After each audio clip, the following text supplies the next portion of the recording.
Trump pausing his high-stakes meeting with Volodymyr Zelensky to call Putin.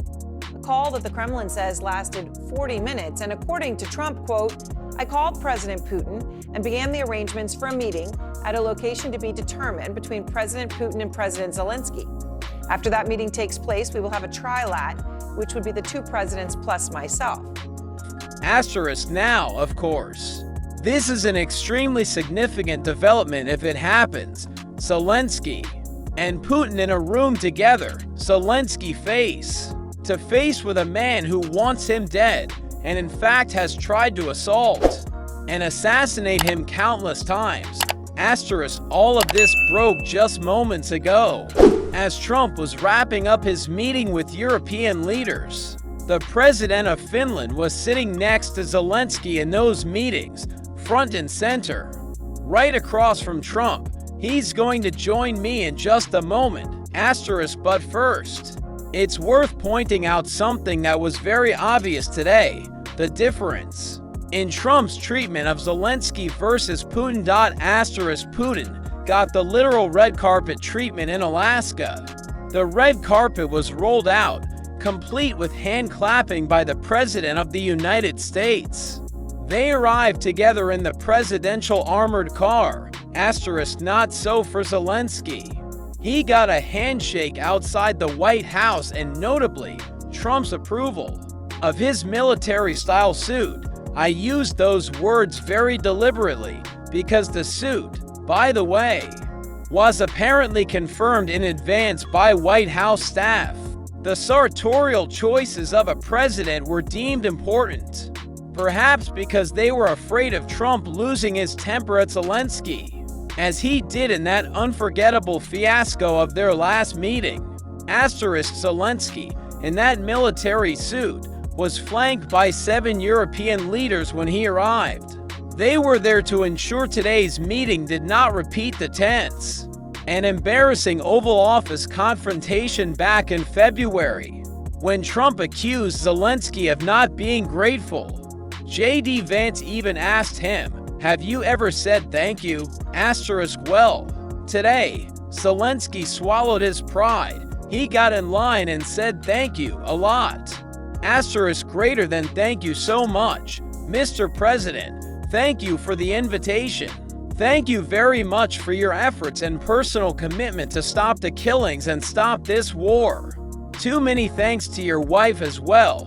Thank you very much for the invitation. Asterisk, the things are worth saying here. 1. Zelensky has always made clear that gratitude is not the issue. It has never been something hidden or eliminated.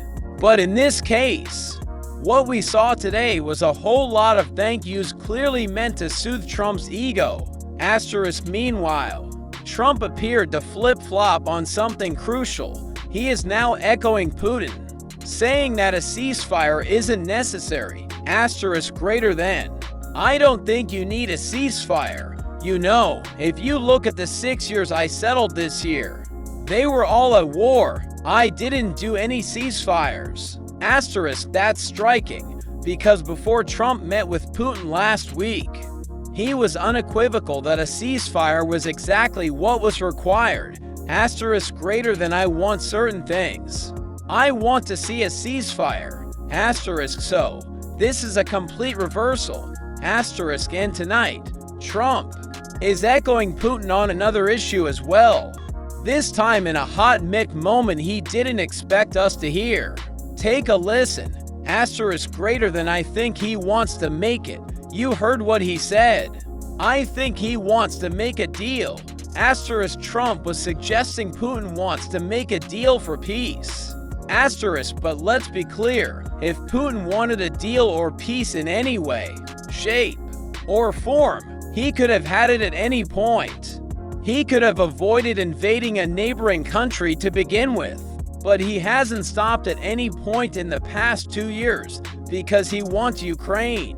It is core to his entire being, and any peace deal he signs will not change that. Asterisk, Putin takes the long view, not just on Ukraine, which he claims goes back many centuries, but also on Russia's broader history of invasion and occupation since the Russian Revolution.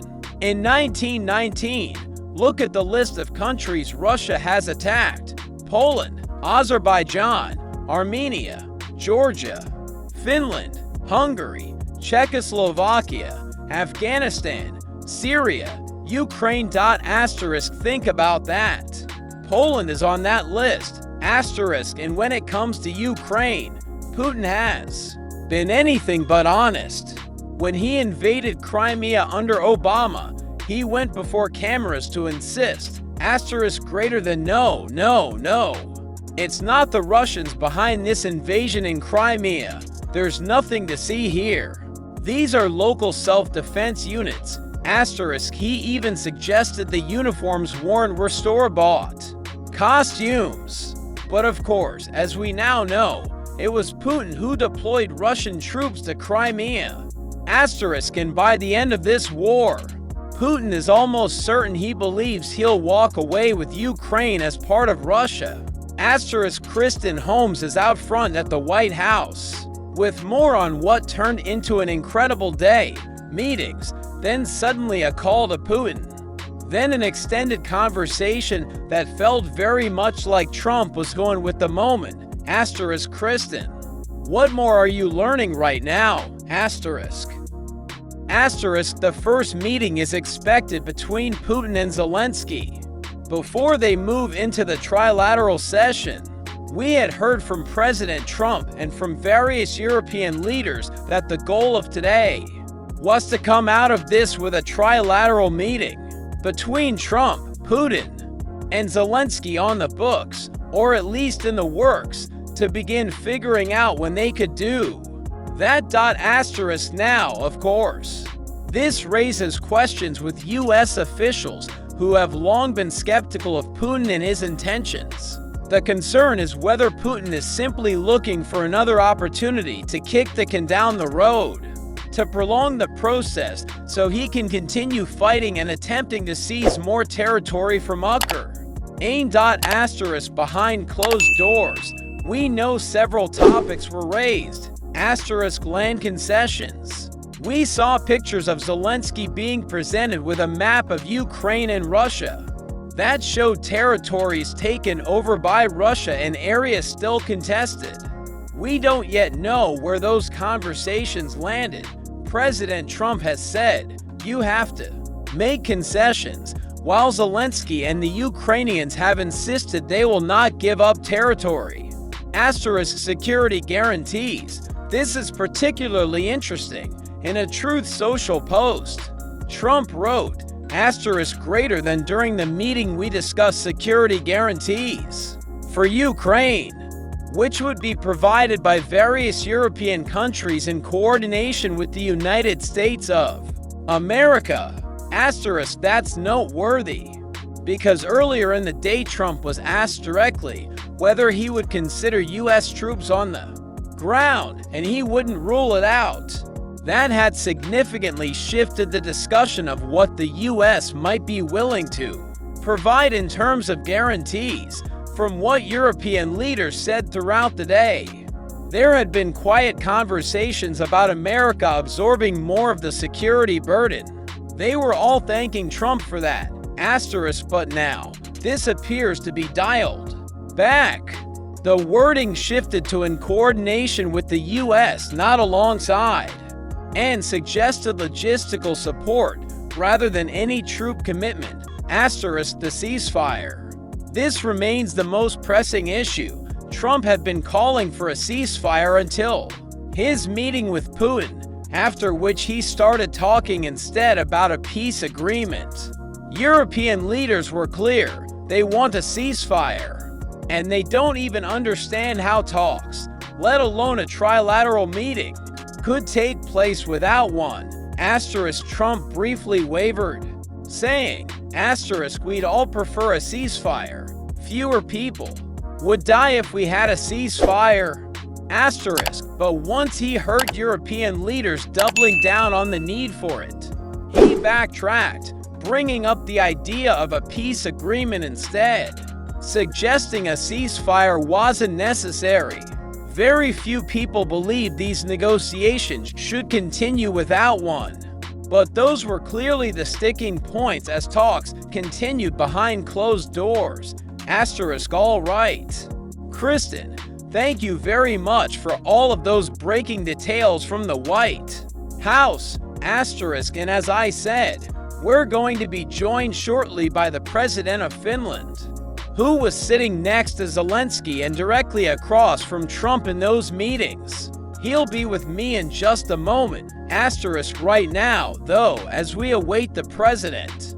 I'm joined by presidential historian Tim Naftali, along with Seth Jones, who many of you know was an advisor to the commanding general of U.S. Special Operations Forces in Afghanistan. Asterisk Seth, let me start with you.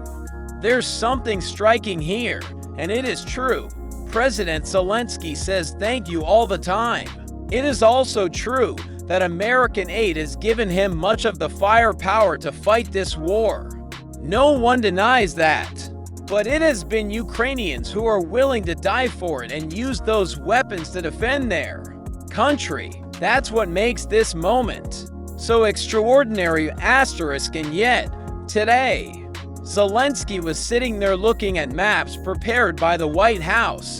Maps suggesting what concessions he might have to make. He has been clear with me in conversations. Ukraine will not give up territory.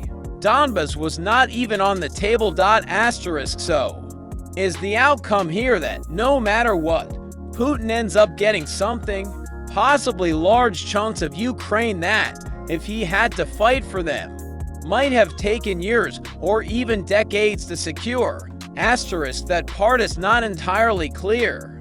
But what does seem clear is that Vladimir Putin is likely to retain something like 20% of Ukrainian territory he has already seized. It will be very difficult for Ukraine to take back territory Russia now holds. The Ukrainians simply do not have the military capability to do it at this point. Asterisk, there may be some deal involving land concessions, but convincing Russia to give up what it currently controls will be extremely difficult. And that is a serious problem. Asterisk.